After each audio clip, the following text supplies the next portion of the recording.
Welcome to खोलो किताब। आज हम क्लास 7th की वर्कशीट नंबर 22 करेंगे इंग्लिश की, जो 4 अक्टूबर को आपको दी गई है।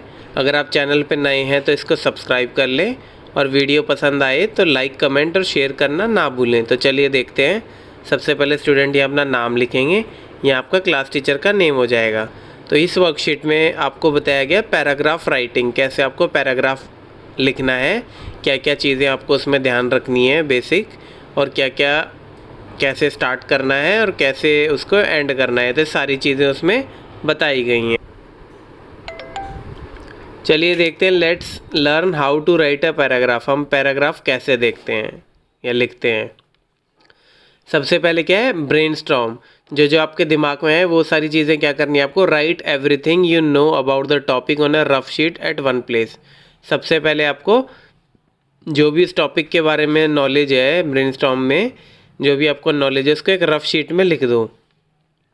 उसके बाद क्या करना है आपको, opening sentence tells what you are writing about. Starting वाला जो सेंटेंस है आपको वो बताना चाहिए कि आप किसके बारे में लिख रहे हैं। फिर क्या है, डिसाइड योर ओपनिंग सेंटेंस। आपको जो आपने ये रफ शीट पे टॉपिक पे जो भी डिटेल है वो लिखी है, उसमें आपको सबसे पहले ओपनिंग सेंटेंस डिसाइड करना है। उसके बाद क्या, add the details on the given topic using examples. अब जो आपने ओपनिंग सेंटेंस सपोज करो किसी के बारे में, सोलर सिस्टम के बारे में लिख दिया, तो उसके बाद आपको डिटेल ऐड करनी है उसकी एग्जांपल्स के साथ कि सोलर सिस्टम में हमारे इतने 8 या 9 प्लैनेट्स हैं, कौन से सीक्वेंस है, ये सब हो जाएंगे एग्जाम्पल के साथ, डिटेल्स ऐड कर रहे हो। फिर एक क्लोजिंग सेंटेंस क्या होगा, is the last sentence of the paragraph, it repeats what you want to say in the paragraph. अब जो लास्ट क्लोजिंग सेंटेंस है वो लास्ट सेंटेंस होता है पैराग्राफ का। यहाँ इसके बाद हम पैराग्राफ को क्लोज करते हैं और वो क्या बताएगा, वो पूरा पैराग्राफ की एक तरीके से निचोड़ होगा उस लाइन में कि जो आपने किसके बारे में लिखा है, क्या लिखा है। तो चलिए क्वेश्चन 1 क्या है, right a paragraph on the most important person in my life. Example दिया हुआ है आपको, फिलिंग द ब्लैंक्स और कुछ डिटेल आपको भरनी है वो देख लेते हैं।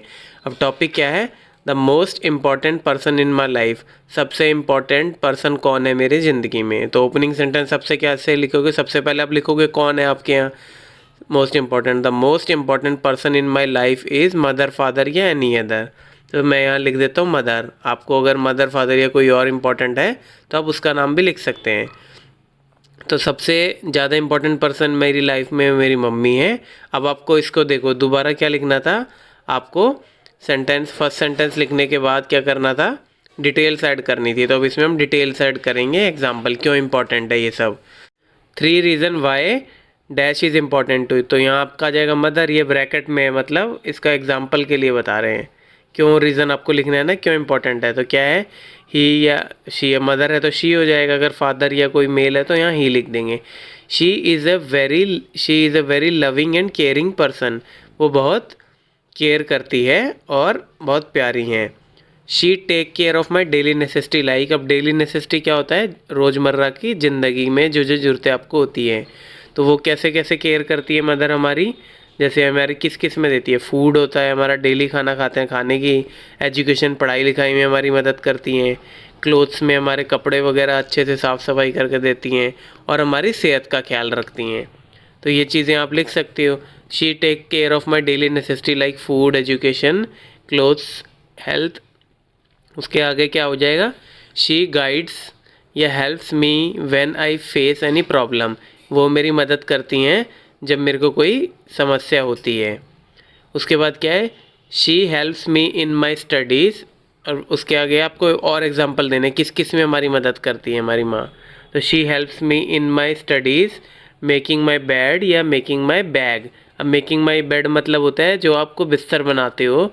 ये एक अच्छी आदत होती है, जब आप सोने से पहले, सोने के बाद सुबह उठोगे तो अपना बिस्तर बना के जाओगे या अपना बैग जचाओगे। तो इन सब में और भी अलग अलग चीज़ें होती हैं जिसमें हेल्प करती हैं।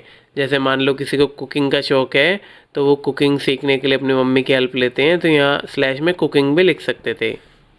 उसके बाद क्या, क्लोजिंग लाइन क्या बताया था मैंने, क्लोजिंग का है इसका सार बताना है। तो अभी हम मम्मी और उसके बारे में बता रहे हैं, तो ये देख क्लोजिंग लाइन क्या लिखेंगे, so my mother is my role model. मेरी रोल मॉडल कौन है, मेरी मम्मी है। फिर नेक्स्ट क्या है, now write a paragraph in the space given below. अब टॉपिक क्या है, आवर प्लेनेट अर्थ। तो सबसे पहले हम अर्थ के बारे में बताएंगे। स्टार्टिंग लाइन क्या करते हैं, earth is the most dash planet in our solar system. तो अर्थ है वो हमारे सोलर जो सिस्टम है उसका कैसा प्लेनेट है, यूनिक है कि सिंपल है। सिंपल मतलब तो साधारण, यूनिक होता है बिल्कुल अलग। तो अलग है, क्यों अलग है, क्योंकि सिर्फ यहीं पे रहना है, बाकी जगह तो है नहीं, तो यहाँ लिख देंगे unique. It is special because, अब बता रहा है, अब देखो सबसे पहले तो आपने मेन लाइन बता दी थी, अब ये आपको डिटेलिंग बता रहे हैं उसको एग्जाम्पल वगैरह लेके। It is special because it is the only dash where life exist. ये स्पेशल क्यों है, क्योंकि यहाँ पे लाइफ एग्जिस्ट करती है। तो ये प्लेनेट है स्टार, तो अर्थ आपको पता है प्लेनेट है, तो यहाँ आ जाएगा प्लेनेट। फिर उसके बाद क्या है, it is the dash of the 8 या 9 planet in the solar system from. अब कौन कौन सी, ये कौन सा है, ये बताया इसने, तीसरा है कि पहला है, 8 या 9 प्लेनेट जो है आपके सोलर सिस्टम में उसमें से। तो आपको पता होना चाहिए अर्थ तीसरा है। पहला कौन सा होता है, मर्क्यूरी, वीनस, अर्थ, मार्स, ऐसे ऐसे करके सारे चलते हैं, वे जुपिटर, सैटर्न, यूरेनस, नेपच्यून, ये सीक्वेंस होता है। तो सबसे पहले क्या हो गया, मरकरी होता है, बट ये तो हम अर्थ की बात कर रहे हैं तो ये आ जाएगा थर्ड। और ये 8 या 9 प्लेनेट क्यों बोलते हैं, पहले हमने पढ़ा है कि 9 प्लेनेट होता है सोलर सिस्टम में, बट अभी जो कुछ समय पहले जो प्लूटो होता है हमारा लास्ट वाला, उसको हटा दिया है, तो इसलिए हमारे 8 प्लेनेट ही रह गए हैं। वो उसकी प्रॉपर्टी हमारे बाकी प्लेनेटों से थोड़ी सी अलग है, इसलिए उसको हटा दिया गया है। और फ्रॉम द किससे है, सूरज से ही दूर है तो सोलर सिस्टम में, तो यहाँ लिख देंगे सन। फिर क्या है, एयर एंड वाटर या land and soil present on earth makes life possible.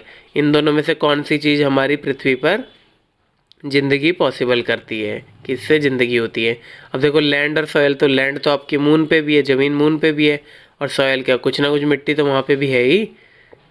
तो यहाँ क्या आएगा, एयर एंड वाटर, पानी और हवा, क्योंकि हवा में ऑक्सीजन भी है, नाइट्रोजन भी है, इसी वजह से हमारी पृथ्वी पर यह लाइफ पॉसिबल हुई है। अब लास्ट क्लोजिंग लाइन क्या होती थी, हम सारा बताते थे अर्थ का, तो यही लिखेंगे, earth is the home to man and other living being, we should protect our planet. Earth है वो घर है आदमी का और बाकी जीव जंतुओं का, और हमें इसकी रक्षा करनी चाहिए। इसी के साथ हमारी आज की ये वर्कशीट कंप्लीट हुई। मिलते हैं नेक्स्ट वीडियो में नेक्स्ट वर्कशीट के साथ। Don't forget to like, comment, share and subscribe the channel. Thank you.